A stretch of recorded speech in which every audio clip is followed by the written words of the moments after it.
ክርስቶስ 40 ቀን 40 ሌሊት ጾመ ይልና ወንጌል ላይ ምን ይላል? ስለ ጾም ምን ሆነ ይላል? ተራበ ይላል። አሁን ተራበ ማለት እሸቱ ተራበ፣ አየለ ተራበ፣ ከበደ ተራበ እንደማለት ነው አይደል?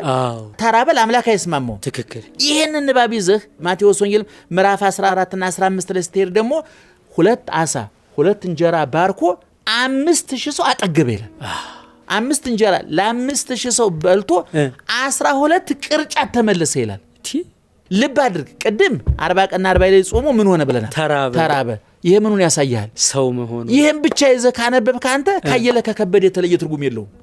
ይችን ብቻ አንጠልጥለህ ከሄድክ እንደገና ደግሞ 2 ዓሣ 5 እንጀራ ባርኮ 5000 ሰው አጠገበ፣ እነሱ ሁሉ በልተው ትርፍራፊው 12 ቅርጫት ሆነ ስትል ደግሞ ምኑ ይታያል?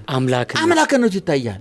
በቃና ዘገሊላ ውሃውን ወይን ያደረገ ማን ነው? ኢየሱስ ክርስቶስ። ውሃውን ወይን ያደረገ ይሄ ምኑን ያሳያል? አምላክነቱን። ቀራንዮ ላይ ተሰቅሎ ደግሞ ጸማይኩ ተጠማው ይላል። ይሄ ምን ያሳያል? ሰውነቱን ያሳያል።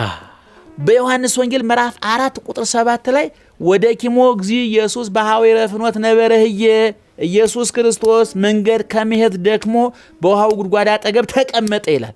ለምን የተቀመጠው? ደክሞት ውሃ ጉድጓድ አይቶ የዛፍ ጥላ አይቶ ሲደክመው ትንሽ ፎይ ለማለት የሚቀመጠው ማን ነው? ሰው ነው።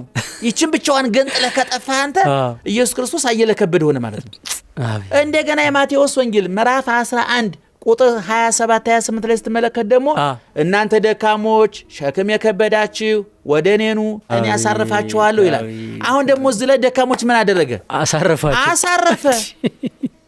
አሁን ቅድም ራሱ ደግሞ ታረፈ፣ አሁን አሳረፈ።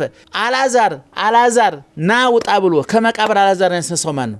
ኢየሱስ ክርስቶስ ነው። አሁን የምኑን ያሳያል? አምላክነቱን። እንደገና ራሱ ተቀበረ።